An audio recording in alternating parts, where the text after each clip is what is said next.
Welcome into episode 26 of Just Another Podcast, hosted by yours truly, Just Another Chris. And today I sit down with none other than the old camera guy, aka Dave. We talk about film cameras, his strategies behind his YouTube channel, how he got his start, and why he loves Chicago. There's so much more in this episode. Had a lovely chat with him. So without further ado, sit on back and enjoy episode 26 of Just Another Podcast. Dave, what's going on? How's up, man? Hey, how's it going? So glad to finally get to talk to you. This is the first time we've even talked really at all. I mean, a little bit on the Instagram DMs, but messages, yeah, this is a blast. Love it. Yeah, not a lot. For those that don't know who you are, why don't you do a quick little introduction? Tell us a little about yourself. What do you do? Who are you? Yeah. Who am I? So my name is Dave Mahaly. I am an Ohio photographer, and I started with film photography, thinking back about a quarter century ago, actually. I got a camera 1999. I got the Lomo LCA and started shooting it really 99, 2000, so 25 years ago, which sounds like a long time, but I came to it pretty late because I'm 55, so I was actually already 30 by the time I really picked up a camera. Growing up, we had little cartridge cameras because that was like the 70s, 80s, so we had like little 110 cameras, 126 cameras with the square little cartridges. And so I didn't really grow up in a camera or photography centric household.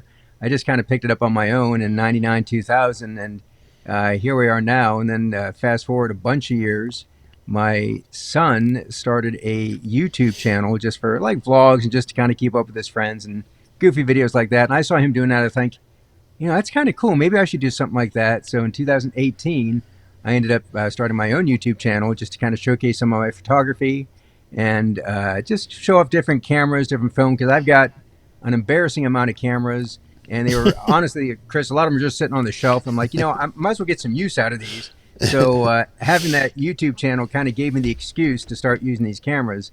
And I will tell you, in the last 6-7 years, I've shot more than I have my entire life. So it's really kind of ramped things up. And it's been a lot of fun, I got to tell you.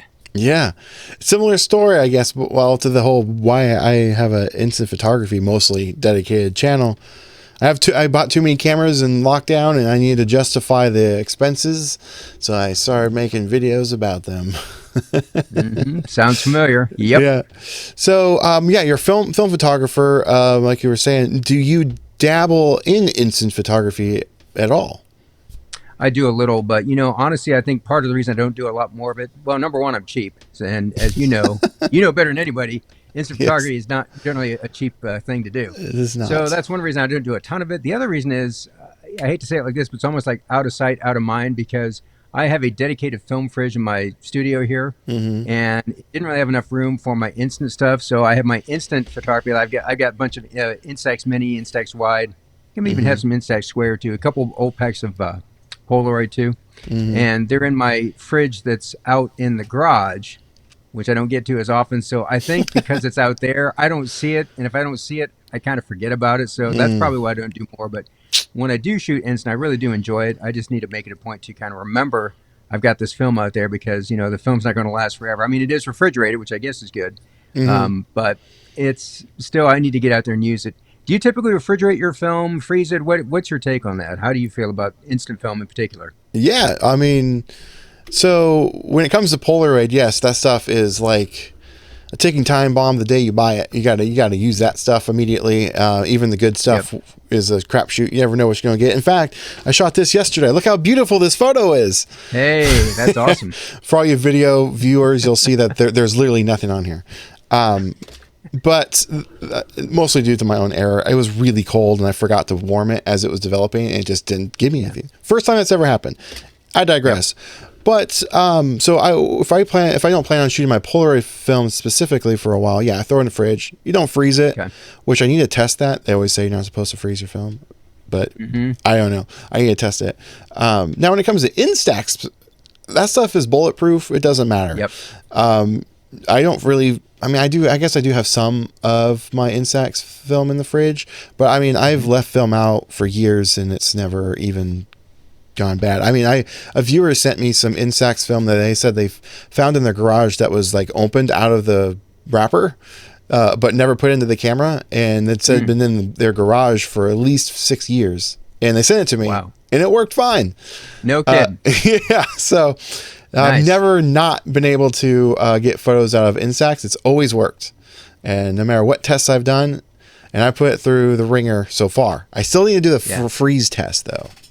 Okay. On that, but yeah, Polaroid though, yeah, you gotta shoot that immediately.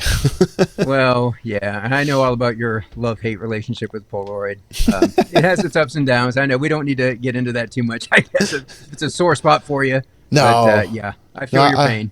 It's like what do you call it? Like I love it so much, and I think I just want it, like I keep it at a higher, not I should say higher standard. Yeah, it's a love-hate. I guess that's really where it boils down to. I prefer it with all of its quirks. I still prefer Polaroid over Instax. But yeah, people think I don't. When it works, it's awesome. Yeah, when it turns out, it's great. Oh yeah, I will say though, I have maybe a 95 to 98% success rate, which is perfectly good. However, that's really good. Yeah. However, I will add that that's with knowing how to handle it, like handle the film itself, like the proper, care. So if I was just a regular person consumer, essentially buying it, my results might not be that high. All right. There's a lot of years of practice and understanding. Yeah, it's not your first rodeo. Yeah. No. But with all that said, let's go to the stuff that you're normally into shooting. Like what type of formats do you typically gravitate towards as like your favorite stuff? Yeah, so as far as formats, I shoot by far the most 35 millimeter. I do a little 120, little instant, like you said, and digital as well. Although I don't do a ton of digital. I still have a Canon SL1. It's from like 2012. It's like 18 megapixels.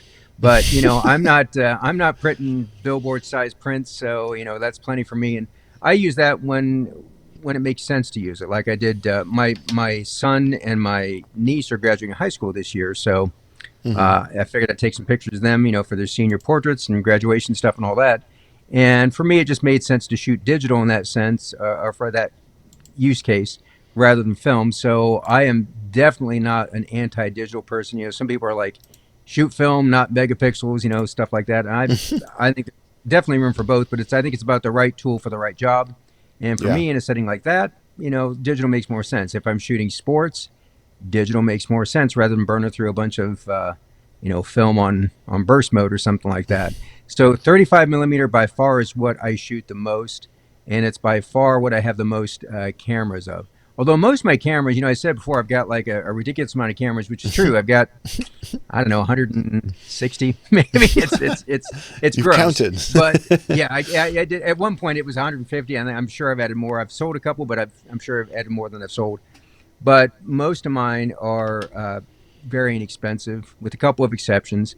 So, and some of the fancy, trendy, sexy ones that I have, like Olympus Stylus Epic. I got it for $3 at a thrift store. I didn't pay $500 for it because I got it when the market was vastly different than it is now. As far as 120 is concerned, I have one good camera. I have a Pentax 6.7, and then I've got cheap plastic toy cameras like your Holgas and Dianas, Debonair, stuff like that, which is a lot of fun too. I still like shooting those. Yeah, they're a blast. If you understand and work within their limitations, and you're not dealing with a Hasselblad when you got a Holga, so you don't know exactly what you're going to get. You're going to have those random light leaks, but that's part of the fun. And I mean, that's kind of why we shoot film in the first place, is because you don't always know exactly what you're going to get. But 35 millimeter is king for me. 120, and like I said, a little bit instant, and digital when it makes sense to shoot digital. Yeah, same. However, my actually today I probably go after we're done recording, I have to go down to the semi-local camera store because my digital camera died the other day. Oh no! The shutter's stuck. Don't know what happened, but it's a Panasonic GH5. Okay. I've gotten some mileage out of that camera though. So, Yep. and yeah, the shutter just won't close. It's just stuck. So hopefully they can fix Oh, that. that Um, hurts. Yeah. I hope you get that fixed. yeah, that's my main like shooter for stuff, and even for my live streams, it's actually my B camera for my overhead stuff. But Oh, okay. I'm not. I mean, I have other stuff, so luckily it's not. I'm not down for the count. But man, I have some cinema cameras that I use. But like yesterday, I had to go out and shoot some stuff, and it's such a hassle when you're alone having to shoot with like those like higher end professional cameras. Yeah. They're not Yeah. made to be shot solo. You need an operator, and it's Right. I miss my so I gotta get my GH5 fixed. Yeah. You need the buddy system with those. I shoot a lot of my stuff for YouTube with, I forgot to mention, I have a Sony ZV-1. That's what I use for that. That's a good. Very basic. I That's a got a good one. little, mic to plug into it to get a little bit better audio, but super simple. And something like that is designed, unlike the fancy cinema cameras, it's designed for solo operation because most of the time when I'm out in the field, I usually, with rare exceptions, I'm almost always by myself. So it's nice to have something that's just super easy to hand hold and, be done. So keep it simple. Yeah, no, for sure. The ZV-1, I got to use one late last year. A friend let me borrow it. I went to Japan, and they're like, "Hey, Yeah. I was like, I wanted to. I figured I was gonna be using my phone. Actually, I'll back up even farther. I've been using my phone to record a lot of my YouTube videos over the last year. Like almost like switched over to dedicated just when I'm out and about shooting. Yep. It's just in my pocket, so easy, and phones are getting really good now. But when I was in Japan, I was like, well, I'm gonna be on my phone using GPS all the time and stuff. I don't want to like drain the battery while I'm trying to record and stuff. So a friend of mine let me borrow their ZV-1, and I kind of want to get one now because that thing was really Yeah. fun. Yeah. It's pretty capable, very compact, easy to use. So, yeah, I recommend them. Yeah, they are really good. So, what right now? What you're shooting with? What's your go-to camera that you're in love with right now? My go-to camera has been for probably a few years. Well, maybe not camera, but maybe camera system, and that's the Canon EOS system. Probably the one I use the most is the Canon Rebel TI. And Okay. again, these are ones that they're about, I guess, a little bit over 20 years old. They came out like early Yeah. 2000s. Most did. Are the So they're not. Rebel? I mean, they're yeah, and but they're not the old mechanical, K1000 fancy ones that everybody likes. But I tell you what, they're capable, man, and Hmm. you can you can use them as automatic or as manual as you want. So if you want all manual settings, they got that. If you want to shoot aperture priority, which is what I do a lot, Mm. they have that. If you want to go full program mode, they got you covered. Shutter priority, whatever you want to do, it's all there. Hmm. So Canon Rebel TI is what I use the most. Probably the lens I use the most is Canon has a 40 millimeter. It's an f2.8 pancake lens. I mean, this thing is like barely bigger than a lens cap. It's like super compact, and I love that lens. And I've really gotten used to. I almost like I guess see the world now in that 40 millimeter aspect ratio. Hmm. So Canon Rebel TI and that 40 millimeter lens are probably my go-to. I have a Canon Rebel T2. The Rebel T2 is a little bit newer than the TI by maybe a year or two. I don't use my T2 quite as much because mine has some glitches, like when you're Mm. trying to switch the ISO. It'll go from ISO 50 to 400 to 125. It's all over the place. The command dial is kind of screwed up. So I usually still get it to work, but it's just, again, it's not my go-to for that reason. But Canon Rebel TI, I use that a lot. And I've used some of these cameras for I'm involved with the thing called the Frugal Film Project. Mm. And every year they come out with, slightly different rules. But the rules for the last couple of years have been you shoot the same camera every month. You shoot one roll of film to that camera. Yeah. Try to get cheap film if you can. So I've been using like Arista EDU or Fomapan, stuff like that. That's $5-6 a roll, not fancy Cinestill stuff or anything like that. And Yeah. then the camera has to cost $75 or less. It used to be $50, but because of inflation, they Mm. raised it to $75. So the rule is again same camera every month, same film stock every month. And I've used the Canon Rebel TI for that because mine and one of my zoom lenses came in way under that $75 limit. Mm. And again, they're very capable. One of the reasons I like that Canon EOS system is my eyes are not as good as they used to be. And that's an understatement. So having that autofocus, I usually do shoot auto. I mean, I do use manual focus when it makes sense to, like if I'm doing macro stuff, something like that. But otherwise, in most situations, I just throw it on auto for the focus and then let her rip. And it's, again, They may not be the sexiest cameras out there. They're not very stylish. They're kind of ugly, I guess, to a lot of people's eyes. But for me, I think they're great and Yeah. definitely my favorites. Those Canon EOS Rebels are, I think, underrated. And the good thing about that is you can get them fairly cheaply too, because there's not maybe as much demand out there as there is for some of these fancier cameras. So I'm all for it. Nice. I like that. I like that. And a lot of people come to me for my YouTube channel in the comments, always asking me like, "What's the best camera? What should I get?" I'm like, that's not the question you should be asking. You should be asking the question like, "What's the best thing for for yourself?" Right. It may not be the most expensive camera out there. It's whatever that fits your needs and your style and what works for you. So 100% agree with that. Exactly. Use a 20-year-old digital camera or use a 15-year-old film, whatever it might be, right? That's right. So whatever your thing is. So do you have like a specific, I know you do a lot of instant, obviously, but do you have a specific go-to 35 millimeter that you like to shoot the best? yeah. So, thing is, I don't have many. So Okay. the one though I do use semi-regularly, I shouldn't say all the time. I always keep saying how I'm going to go into it more, but I never end up doing it. Or I don't do it as much as I say I'm going to. But it's just a Knickermat EL. Oh, okay. I picked it up at a I guess a buy sell trade store, kind of a thrift store ish. And it was in a bin of cameras for $10. It was just like a $10 box, and there was just these cameras. And I was like, I'll buy it. Wow. I didn't know if it worked, and no, it didn't even have a lens cap on it. No, nothing. I'm like, and it works. Hey, nice. Yeah, so I've been shooting on that. That's super fun. But outside of that, like I actually prefer like those toy basic plastic cameras. I just think that's more fun. Yep. I find that way more enjoyable. So I shoot with like that soda can camera, which I did a short reel on that the other day. Or the I haven't shot it yet, but I have one of those juice box cameras. Yeah. Yeah, the I had one 35 of those. millimeter. Mine was a lemonade box, but it's the same thing. And they make a milk one too. They make all Yeah, kinds of yeah. them where like the straw is like the shutter. Yeah. Yeah. Yeah. Yeah. A lot of fun. Yeah, right. I just think that stuff's fun. Or I wish it was cheaper, but I'd shoot it. I actually would shoot a lot more. But the Sprocket Rocket, I love shooting on that. I've shot several rolls through that. But man, it's expensive to get developed and scanned. Finding it, and I don't do any of that stuff. I don't develop myself or scan myself. So Sweetly Photography, shout out to you, buddy. He's the one that hooked me up and actually scanned the sprocket holes for me.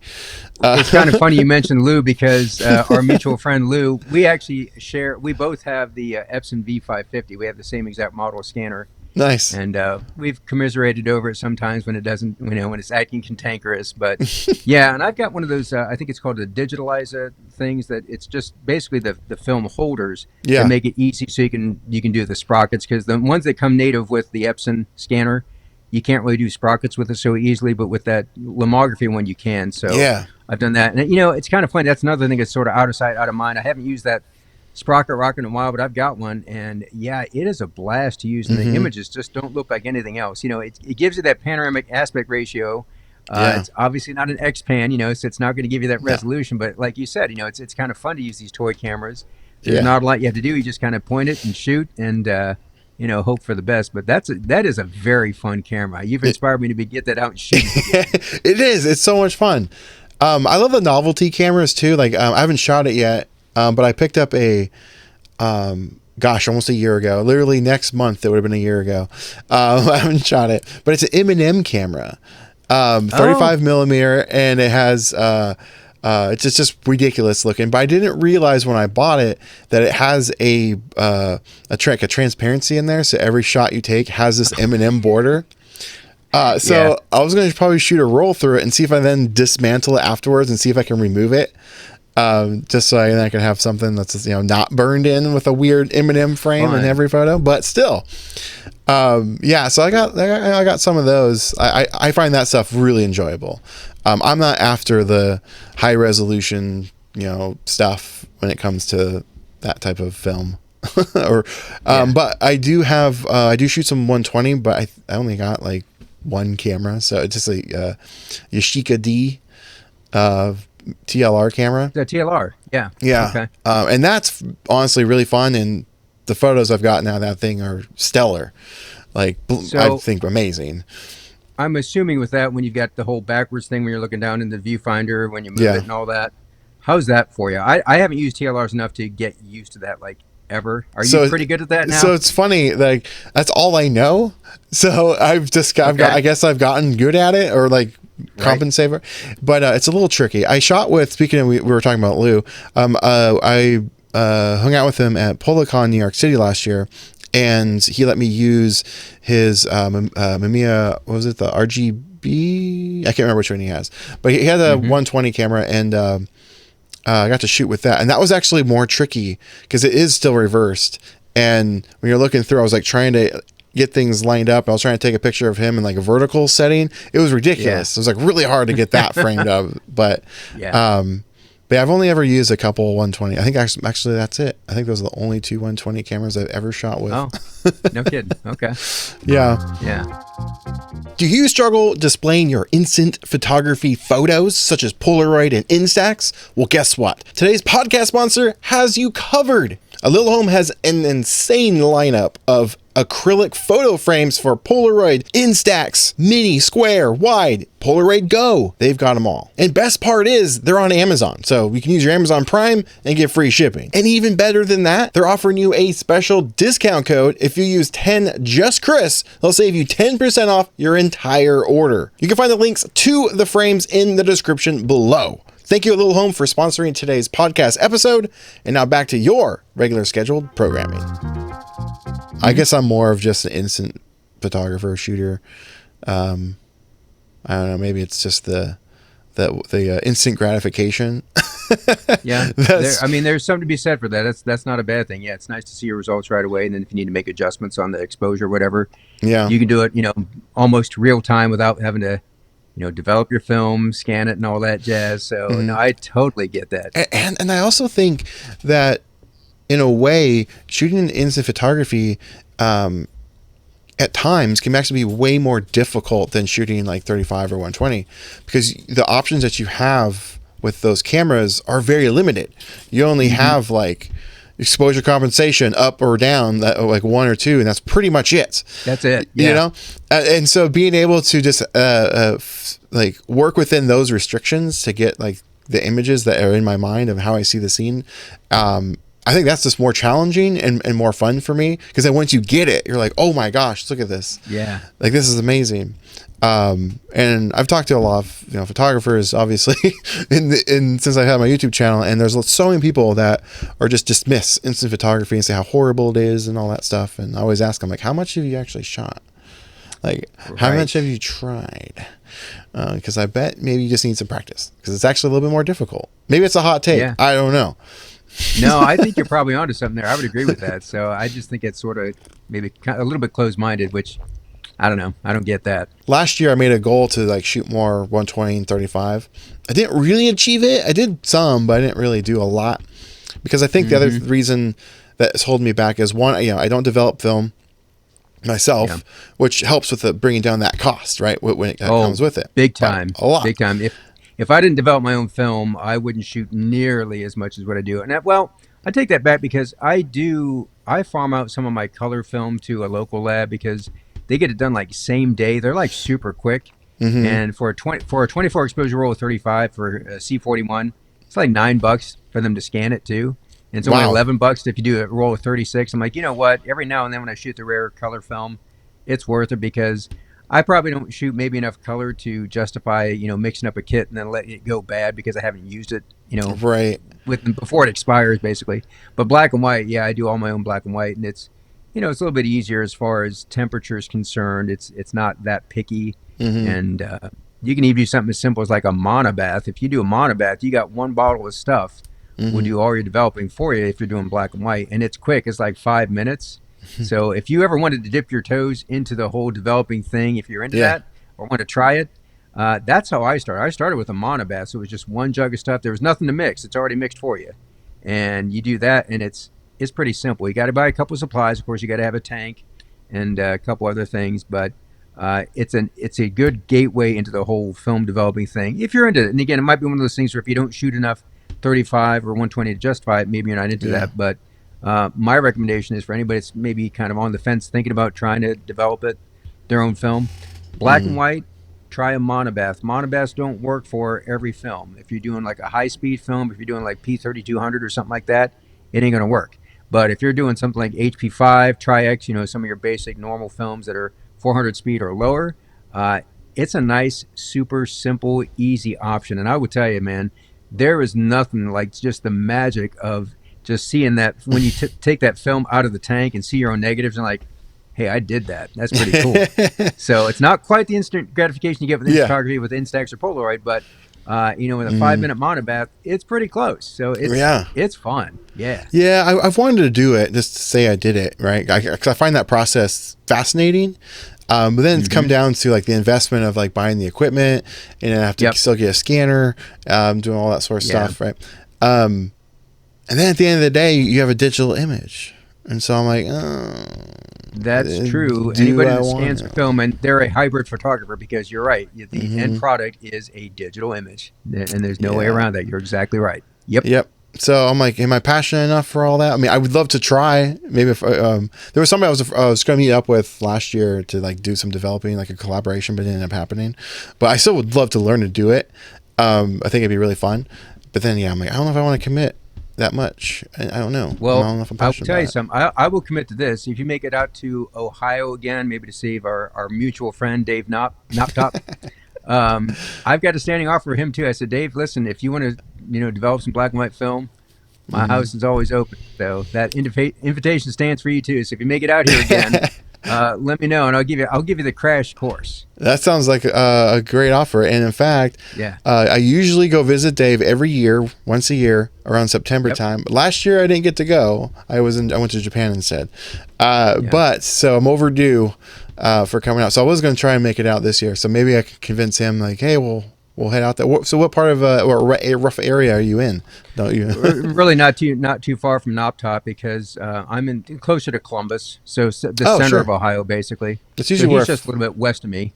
That's cool. Yeah, I think I usually fly into Columbus when I go there. Yeah. There you go. Or Cincinnati. We did both.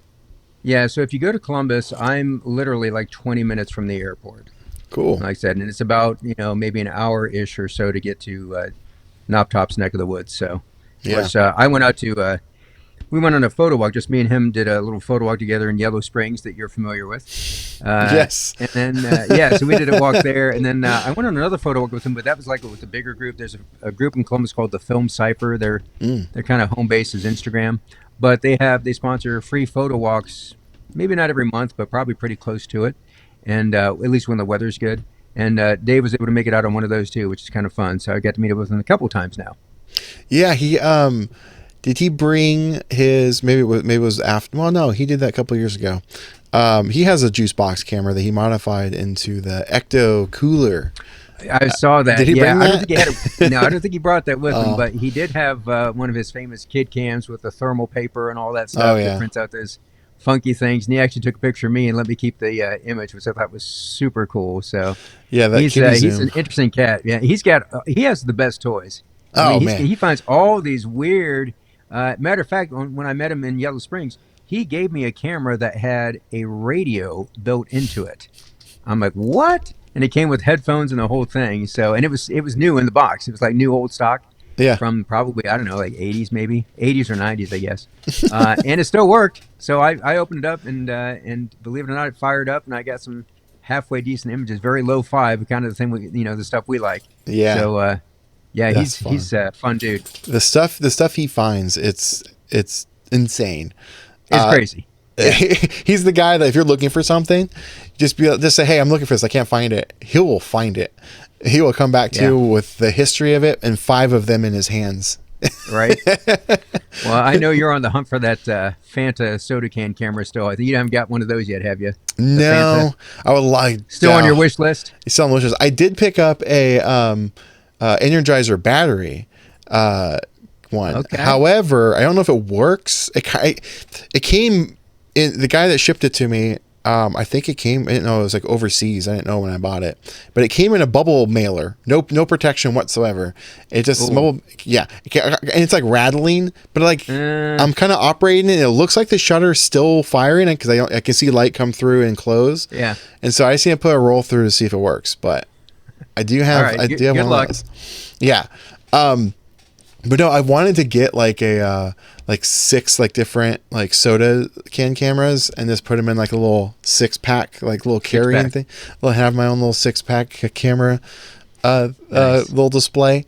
But that soda can camera, that Coke one, is, I love that camera. That one's Yeah. so much fun. I took that to Japan too. Yeah. Yeah. You And got some shot good it. stuff with that. I saw that one of your videos. It was good stuff. Like it. Yeah, that one's fun. But no, I'm still after the elusive Fanta. I think that one only came out in Australia, I believe. Okay. Oh, that might be a Pretty- hard find then. Yeah. Yeah. Any people down under, send me a Fanta camera. There you go. Yeah. So I guess on the topic of other YouTubers that we know, Yeah. your YouTube channel, you said you started in 2018, correct? 2018. Yeah. July 22nd, 2018 was my first video, I believe. Yeah. Nice. That's really cool. Now, did it start out as a film photography channel, or is it something else that evolved? Yeah. It Was started out as that from day one, and I haven't strayed. I mean, I should say this: 95% film photography. I do have a handful of videos in there that are like digicams.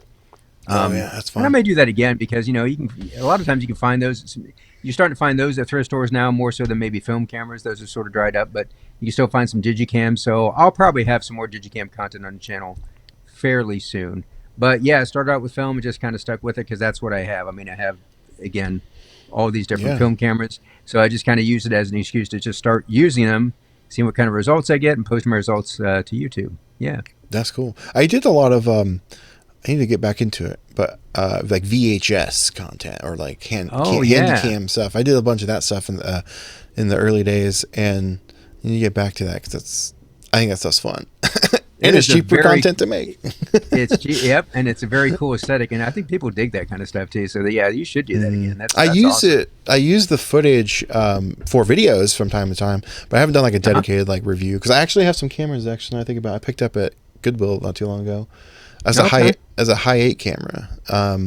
Oh, high 8, yeah. That I need to do. So as far as your YouTube channel goes, like, what are some of your strategies that come along with it, or is it just kind of something you share just for fun? It's just something that you kind of just do on the side, or is it Yeah. more of like something that you're like aiming to like do full time into like a job? That would be kind of fun to do it full time, I think, eventually. But eventually is the key word there. I'm not in a place to do it right now. But the other thing is this: you have to chase trends if you really want to do it full time. I think if you want to be real effective at it and Yeah. make a living at it, kind of a thing. And I've done that, but I've not done it on a consistent basis. I mean, the algorithm is such that if you can get a lot of views. I mean, I know what to do if I want to get a lot of views. I need to go out and buy a Leica and just start posting Leica videos. Freaking Leica. And then a bunch of camera reviews. Now, I know you've talked about that before. I know. And I think I have a similar mindset of you. But that's just not my thing. Like I said, I'm drawn more to, like you were saying, more the lo-fi stuff and simple stuff, a little less expensive stuff. The other thing about, as far as Leica, why I wouldn't buy one personally, and I don't have any grief for somebody that does, it's whatever you want to do, that's cool. But I'm not a big rangefinder guy, and it goes back to what I was saying before about my eyes not being as good as they used to be. Yeah. Those little rangefinder patches, that's not my thing. I'll take an SLR any day, or even better yet, point and shoot where you don't have to focus at all, like a focus free or autofocus kind of a thing. Yeah. So that's my big thing about Leica. Why I'm not super interested in getting one of those is just the rangefinder I never really took to. I have had a couple rangefinders. I had like a Canon at one time, and it was okay. And I had some Olympus rangefinder. Olympus had some undersung heroes in the rangefinders, like late 60s, 70s. Like there's a few of them, like the what is it, SP35, I think it was. And there's an RC and an RD and a bunch of other ones there. But that's just not. I just don't gravitate towards rangefinder photography. Yeah, I've already ruined, I think, two photos with pack film because it was a rangefinder camera and I didn't have lens cap off. Oops. Well, yeah, you bring up another good point. Yeah, lens cap. Yeah, lens cap. That'll get you every time. Yep. Yeah. So That's the other thing. Like if you have a Holga camera, it comes with a lens cap. The first thing you need to do is just take that lens cap off and either throw it away or just hide it somewhere, because You're never going to need it. And what are you trying to protect? It's a plastic lens.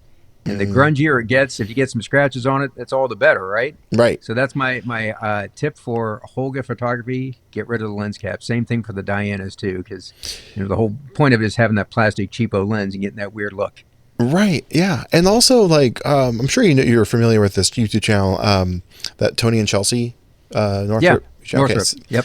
So when I was getting into just photography in general, like early 2010s, somewhere in there, they were one of the first channels like I had found. I was like learning about like how to shoot in manual mode and all that stuff. And one of the videos that that they did was they're talking about lens cap or no lens cap on your lenses. It's like, oh, you worry about the lens element, getting scratched, or excuse me, smashed. Yeah, like if something smashes into the front element of the camera, like heavy equipment or whatever, sure, put a lens cap on it, it's going to protect it from that from happening. But like scratches or blemishes on lenses, it doesn't affect the image quality whatsoever. It's too close to the element for it to know. Yeah. It sees, or just it kind of sees around it. So you just throw it in your bag. It doesn't really matter if it gets all banged up, unless it's like getting smashed into something heavy and breaking the front element. It's different.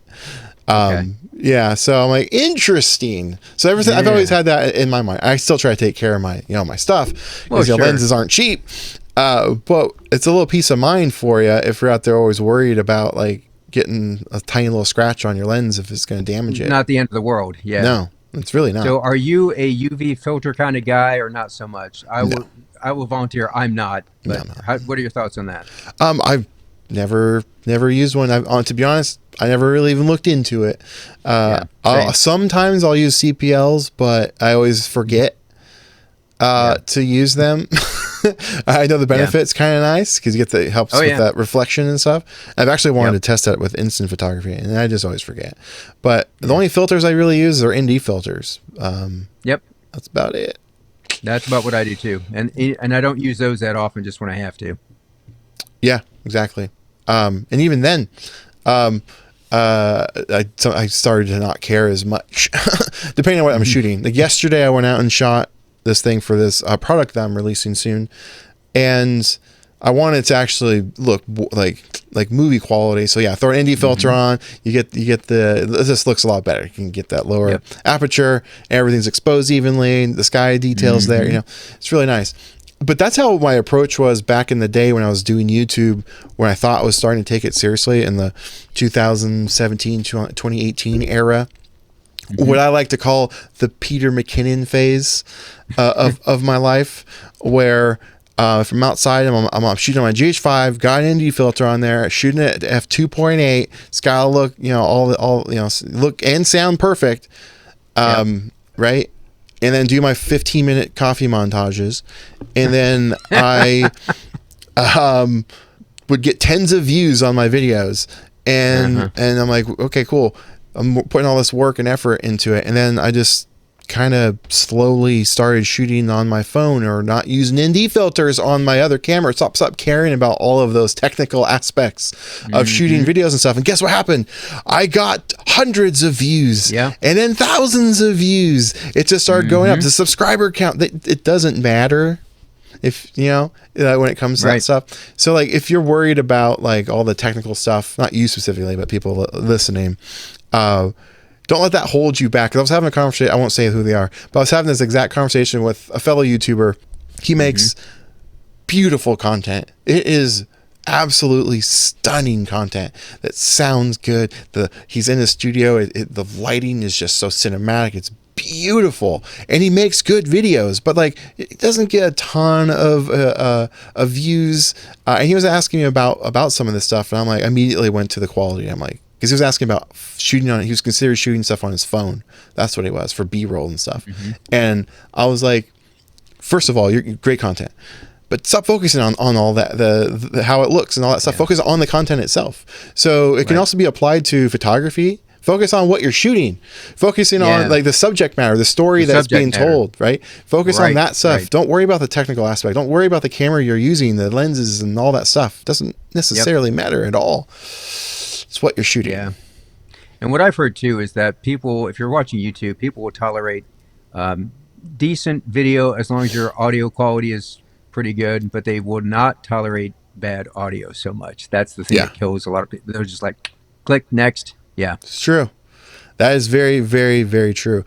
And I see it all the time. And when people first start out, which I still encourage people, if you're going to start like a YouTube channel, use what you got. Use your phone. Obviously, you have one of those to set it up. Yeah, you might be in your room and it's really echoey and it's probably not going to be the greatest. But then again, it's the subject matter.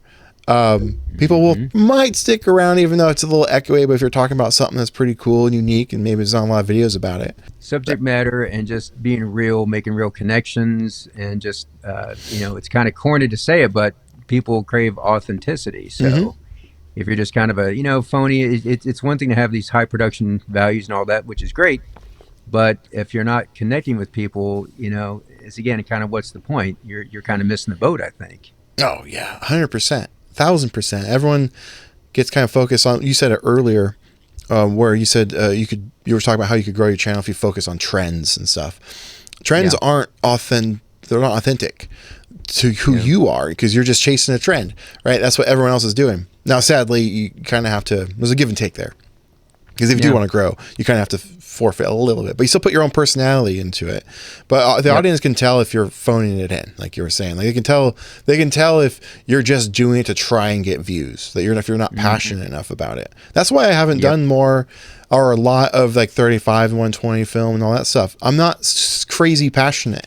Like, I like it. Yeah. I enjoy it, but I'm also not a good resource to come to for advice on like how did that stuff come. And that my channel is that people come to me to ask me questions. I'm like, I'm not the qualified person here. And for the same reason, that's why I haven't done a lot of instant, unlike you, because that's not my forte. That's not what I know the best. So I don't feel qualified sometimes to put out a lot of instant thing either. So I hear you. Yeah. But there's nothing wrong with sharing. Like cause I've done videos like, hey, I want to shoot this for the first time. Let's see what I get. I don't know what's going to happen. And that's still good content and good, like, and fun to share. People love to still see that. Like, and then it goes back to kind of what YouTube was even invented for in the first place, because people would make videos asking for help. Not the other way around. People didn't come there for the help. They would go there to leave the help. They would type in the comments like, "Oh no, you're working on your car. I can't figure out what's wrong. We don't know what the sound is."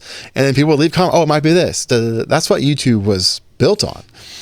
Right. And it kind of evolved into what it is now. Anyway, a little side tangent there, but I'm sure you can relate to it as well. Like the comments from people asking, "What's the best camera? What's the best this or that? Like what should I do? And which one is?" Yeah, it's like, stop focusing on that. Yeah, right. No, I hear you. Focus on your passion and what you are. Anyway, enough about that. We have a couple questions from the old audience. Let me boot those up. Shout out again to Noptop. He left a question. He's asking, what's your favorite thing about Chicago? Oh, wow. Must be specific. Well, he knows that I love Chicago. I have actually a half sister that lives there. So that's part of the reason I like Chicago. But there's just so much to do there, so much to eat there, so much to hear, to smell, just the sights and sounds. Again, I live in the suburban life. So, Columbus is our main city, but Columbus, Ohio is not Chicago, Illinois. It is the state capital. Columbus is, and there's a lot of resources there, but just Chicago is just the different ethnic neighborhoods are very vibrant, like Chinatown. You can go to the Greek town. I mean, all the different places there. And again, you've got, if you want to do street photography, great opportunity to do that there. One of the things I like about Chicago is it is a big city, but it's a big city in the Midwest. So there is still at least a little bit of a Midwestern sensibility. I've been lucky enough to gone to New York, I think 3 times in the last few years. And New York, it's fantastic. I love New York too. But the attitude in New York is different than the attitude in Chicago. I'm not saying it's better or worse, but I am saying it's different. Me being from the Midwest, I've lived 55 years in Ohio, so Midwest is my home. And Chicago, again, I think you can get that big city experience, but still be in the Midwest. And again, I mentioned before, but I'll mention again, the food, whether it's the deep dish, the Chicago dogs, all the stuff they got there. super good. The museums, world-class museums. If you've been to the Field Museum, Art Institute of Chicago, Center of Science and Industry. I mean, there's Wow. so many different things to see there. And every time I go, I try to go see, maybe at least something a little bit different. I started going to Chicago in 1995, so it's been literally, what's that, 30 years ago now. Wow. And I've only missed, I think, 2 years, and that's the 2 years when my two kids were born, 2004 and 2007, because the time I'd usually go was about when they were being ready to be born. Hmm. So other than those 2 years, I've gone just about every year. I was lucky enough to be involved with some of the Beers and Cameras Chicago events. Oh, Last cool. year, I went to two of them. I went to one in May, and then I went to one a little bit later in the year. I think it was September. The September one was pretty cool because I actually got to help sponsor, and I did a giveaway and helped lead one of the photo walks there in downtown Chicago by the Bean and Millennium Park and all that, and then Maggie Daley Park, and we went around. But it's just there's so much to do there. The resources there, again, Huh. the street life, the food, the museums, all of it. So that's not really one specific thing that I like, but it's just, again, Midwestern city, tons of stuff to do, and again, different environment than where I live here in Ohio. A lot of stuff I do when I shoot in Ohio. Again, we don't have Chicago. We have Columbus, we have Cleveland, we have Cincinnati, so we got the three C's, fairly big cities, not as big as Chicago, but different sensibility. When I go out, I try to travel within about an hour, hour and a half of where I live to take pictures, and a lot of it is, farmland or it's more country than it is city. So when I go to Chicago, I really like to concentrate on all the city stuff that I don't get. So maybe what I really like is the contrast between Ohio, again, more country, rural, compared to the big city of Chicago. But yeah, great city. I'm hoping to go there again actually in June. I'm talking with the organizers of Beers in Chicago, Chicago again, or Beers and Camera Chicago to Oh, hopefully go there again, maybe sponsor another giveaway and that'd be fun. do another walk with them because they've got a great film community too, and great camera community, not just film but photography in general, and great city, love it. I've never ever made it there. I've wanted to check Yeah, it out though. At yeah, some point. it's worth going. I know you've been to New York, you said, but A couple times. Chicago, yeah, I would put Chicago on your list too. It's worth seeing. Yep. So next question isn't actually a question. It's from Sweet Lou. Hey, He says, I don't have a question, but I love Dave and I'm glad I know him. hey, boy, back at you, Lou. I couldn't agree with that sentiment more. So I Yeah. appreciate that. Lou's been a real help and a real friend, and we message each other, and it's one of those things where we don't quite ever get the chance to meet up in person. We came close a little while back, but it just didn't pan out when I was in New York, and he was already in Connecticut. He wasn't in New York still, but didn't quite make it that time. But I'm hoping to do that again. But I don't need to tell you this; you know this all too well. But Lou is a fantastic human being and a fun dude to know. So yeah, the Yeah. sentiment is I completely agree, Lou. Love you too, buddy. Yeah, I've got to hang out with him last year for the first time, and yeah, he was Yeah. awesome.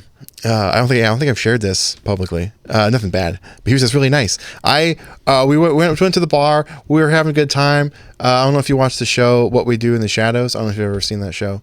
I've seen it. Yeah. Okay, so Jackie Daytona. You Yeah. know. So Jackie Daytona was the bartender, 1,000%. I have a picture of him. I'll include it in this podcast for you video people. It was Jackie Daytona. Look at that. It's Jackie Daytona. Anyway, it's irrelevant to the story, by the way.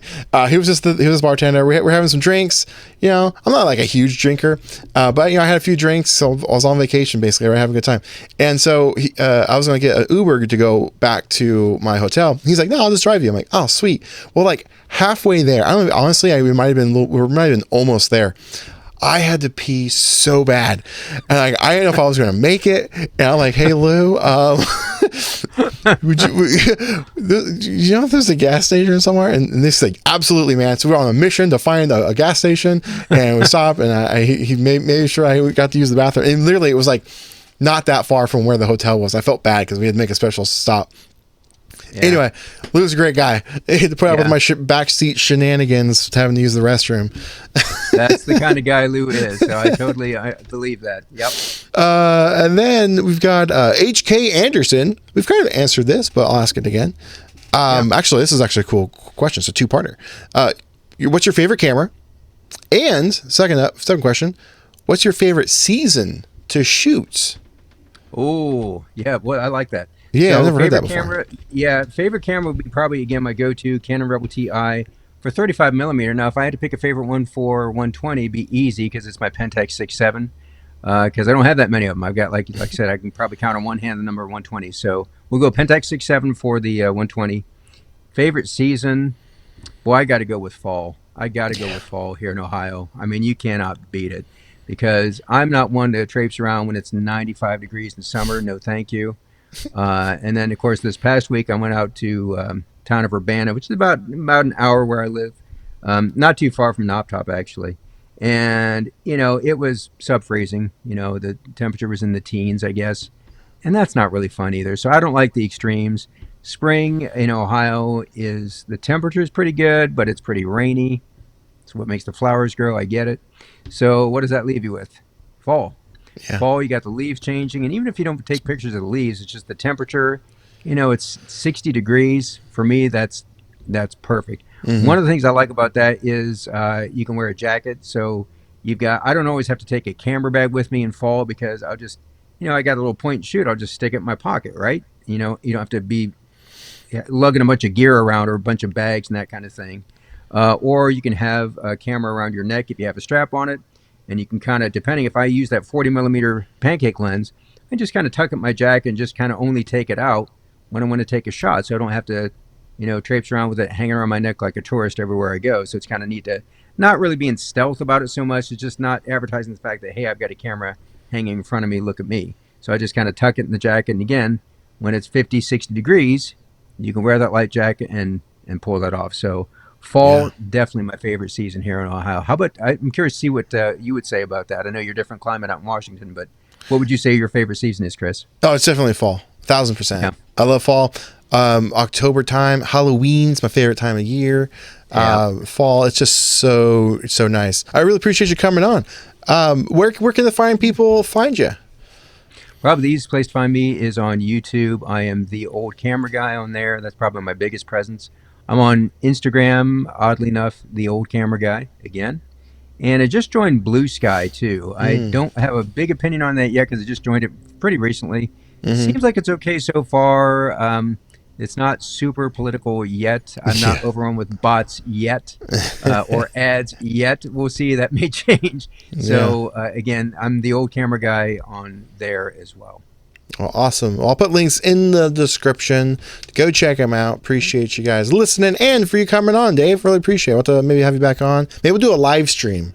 Maybe we'll have you back on for a live stream. That'd be fun. I'm up for it. You got it.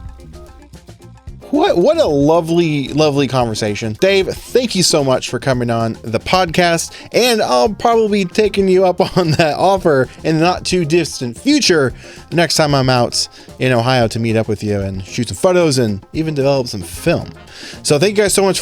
So if you guys aren't already following and subscribing to what Dave is doing, be sure to check the links in the description. What are you doing?